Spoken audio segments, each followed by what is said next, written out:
Hello, everyone.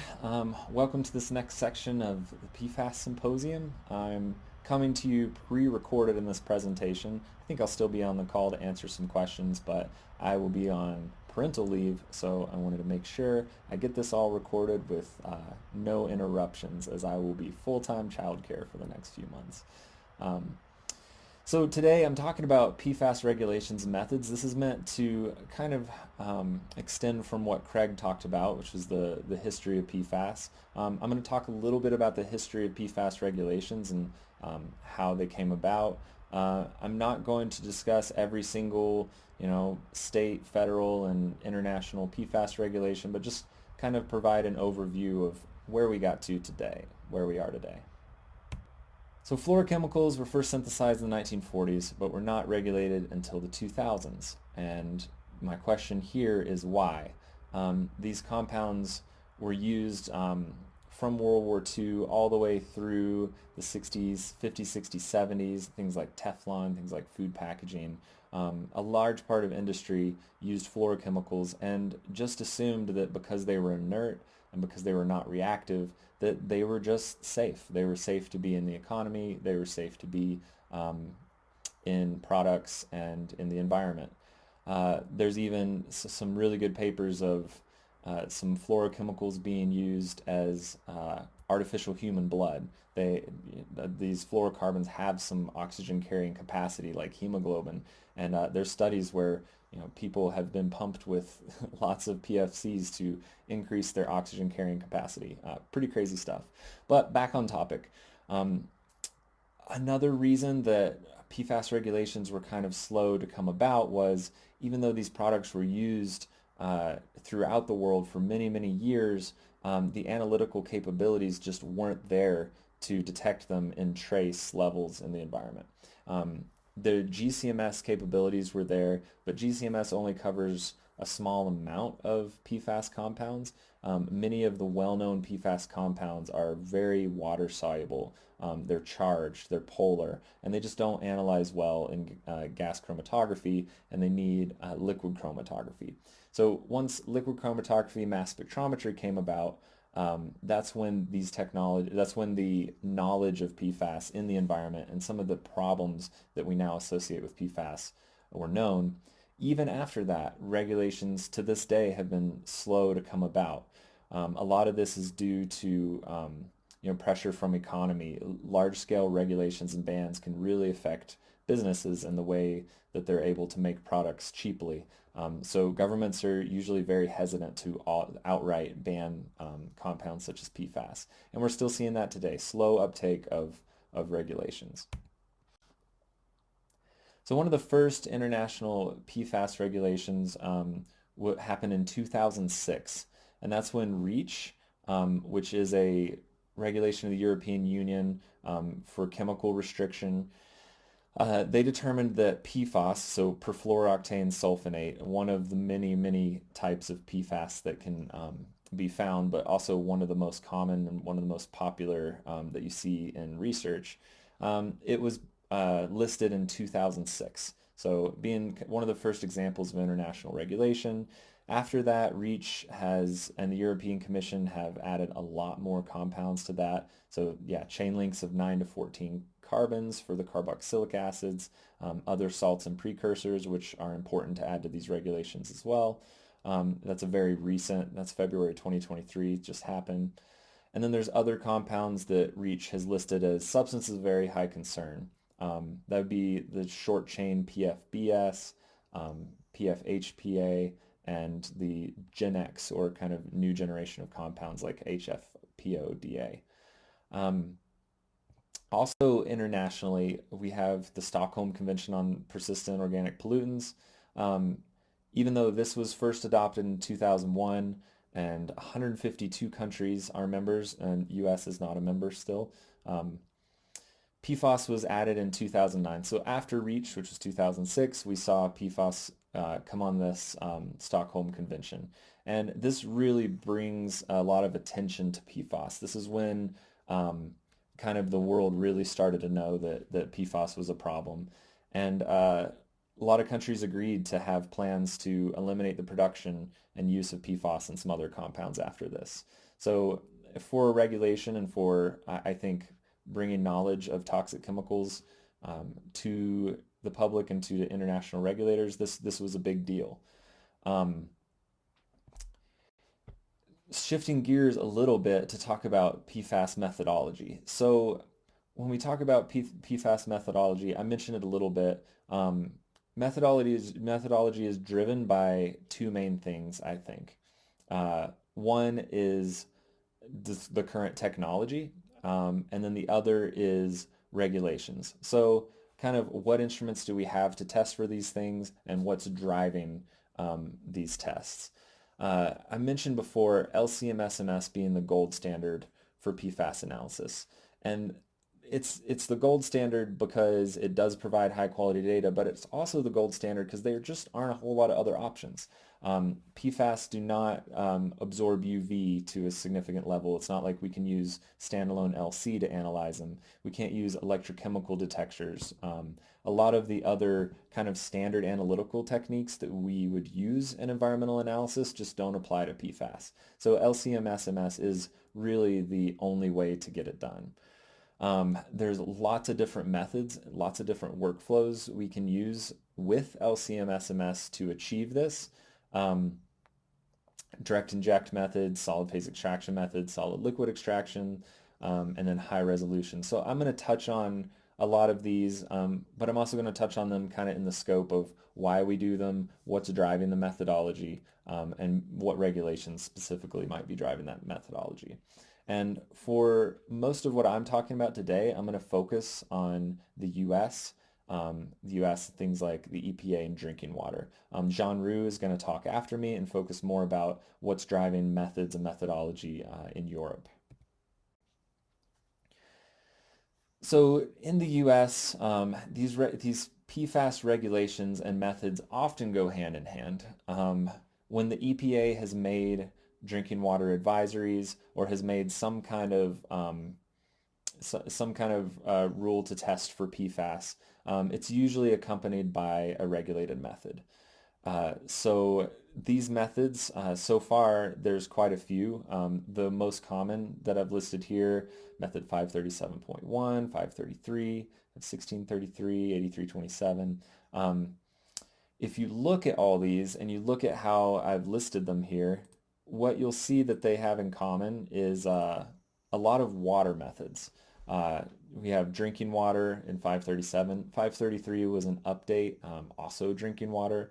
Draft method 1633 is the one that's really being worked on right now. It's surface water, so other water, and then solid samples and tissues. 8327 was direct inject water, and OTM 45 is an air method. The Department of Defense has a neat method used for actually measuring the amount of PFOA and PFAS in the aqueous film forming foam. So these are the firefighting foams that were used to put out fires, usually gasoline or oil fires, and this was a huge source of contamination. This is why airports specifically are very contaminated with PFAS. So regulated methods are great. They're good at getting labs to be consistent. If all labs just ran regulated methods the whole time, you could trust that the methodology is being at least done the same, and you could have standardized things like standardized sources of consumables, that sort of thing. And having regulated methods really helps new labs get started. It gives them almost like an SOP or a recipe and tells them exactly what to do and how to be accurate, precise, and reliable with their reporting. But what we've seen a lot with regulated methods is it's also very restrictive. When a governmental body proposes or puts out a regulated method, and then anyone analyzing those matrices either must use or are really driven to use those methods, and those methods have strict requirements, it really slows down advances in method development. So labs around the country can know that maybe there's a better way to do these methods, but aren't allowed to implement them because they're written very strictly into the methods. There can also be restrictions. I'm going to talk a little bit later, but there can be restrictions in these methods that are outdated, that are not based on good science or research, that increase the cost of the assays and just create unnecessary work. So regulated methods are good and bad. I think the ideal type of method is a good, solid method that provides all the details you need, but also has ways that say, if you're able to get the same results, and you can prove that you can get the same results, you can use different techniques. Restricting that is what really, I think, limits advances in method development.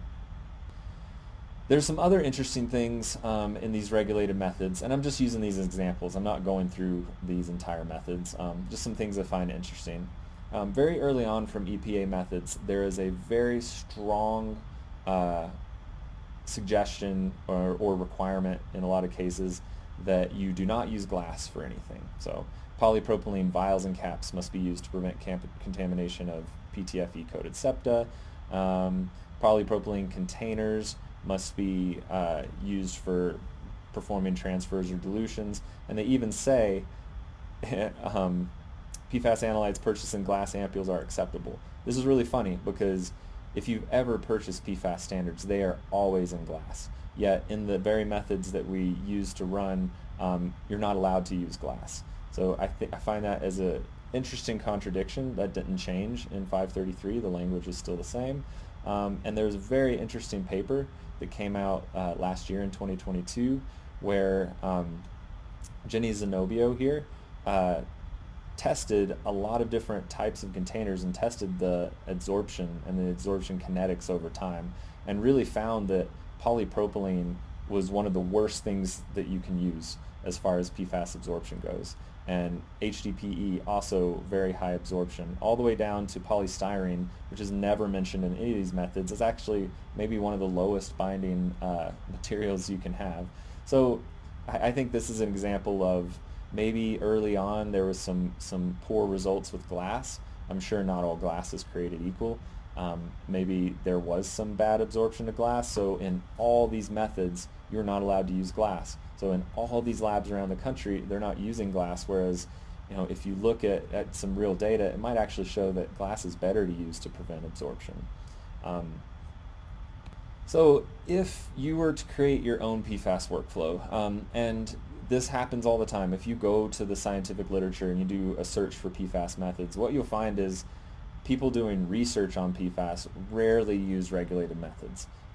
People in industry who are doing tests to make decisions on remediation, that sort of thing, are almost always using regulated methods, yet people doing research are not. So there's just differences in how people are doing this. I just gave some examples here, and these are examples that have made it into the regulated methods for good reason. So isotope, to make a high quality PFAS method, even if you're not following the regulations, you should really, really use isotope dilution quantification. So this means you have, for every compound possible in your method, a standard that has a different mass, usually from using a stable isotope, to normalize your data. You build your calibration curves with this, and this normalizes so much that can go wrong in the lab and gives you high quality data even if you do have a little bit of ion suppression, a little reduced recovery. This makes PFAS analysis really expensive. This is one of the drivers of the cost and why you pay so much if you go to a lab for PFAS. But you have to do it because it's extremely important. The other really important thing in method development of PFAS is in those sample vials, and I argue there's not a whole lot of difference between whether you're using a poly vial or a glass vial. What is really important is the concentration of methanol in that vial, or possibly acetonitrile. At too low of organic concentration, that's where you get that heavy adsorption and binding to your vial, and you're going to lose signal over time. With too much methanol, that's when you start to overload your column with methanol and you get poor peak shape. And for some really short chains, you also get some kind of funky data if you have 100% methanol for your standards. So having this range is really important, minimizing absorption and minimizing peak broadening. It's important to use multiple sources of standards. Even though I love the brands of standards that are out there and making standards, it's always important to have your second source and confirm it. You never know when a lot might be off. It's good to have robust and sensitive LC-MS instruments that you can trust in your analysis. Talk to your SciEx sales rep if you're interested in one of those. And then, most important of all, any lab that I've ever helped set up with PFAS, the first step is getting clean blanks. We always use a delay column. This is a column between your pumps and your auto sampler to clean everything up. It delays the contamination to later in your method. You have to be using that. Then another thing, systematic testing of materials. You should be testing anything coming into the lab that's going to touch your samples before you use it. And if you can get some good, clean, just straight methanol blanks first, that's the first step, and you can start testing everything else based on comparison to that blank. If not, you're going to be systematically, or you're going to be in big trouble, because it takes a lot of work after the fact to systematically find those sources of contamination. It's better to just try to validate everything up front. So I come from a background of high-res mass spectrometry, and I wanted to just show just some slides here that show the power of high-res mass spec with PFAS analysis. So just if you've never seen high-res data, this is what PFAS looks like. This is a scan from one of our instruments.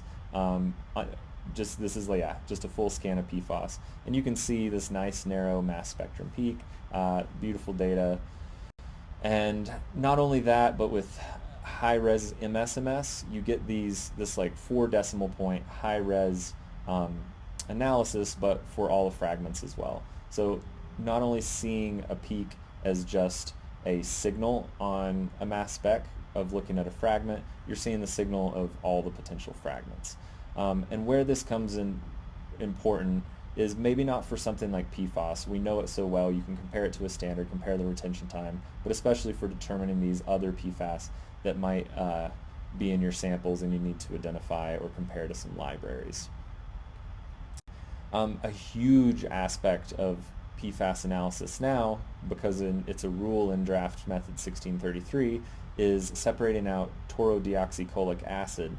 So this is a bile acid. A lot of organisms that create bile also create bile acids, especially fish, we find.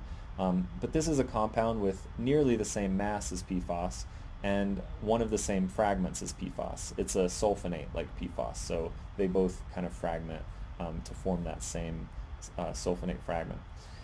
But what you'll see is in a high-resolution mass spectrum, this mass of TDCA, 498.28 versus 498.93, the blue is theoretical, so there's no width there, but you can see the peak width on PFAS. And you can see that in no way, shape, or form would you ever mistake these two for each other in a high-res instrument looking at full scan data or looking at other fragments besides the sulfonate. And when we talk about looking for other compounds, there are a lot of ways you can build libraries of LC-MS compounds, but at SciEx we have, based on our work with Colorado School of Mines where I did my postdoc, we have a library with a lot of different PFAS, a lot of different chain links built from AFFF. These libraries always need to grow. This has 250. We could potentially have 250,000 probably PFAS out there. You could probably debate the number. But over time, the future of PFAS analysis is going to be growing these libraries and being able to say in a sample, not just what are these 30 or 40 PFAS, but what are these 300 to 400, 3,000 to 4,000 PFAS, which are in my sample and why are they in there? And that's really the future here.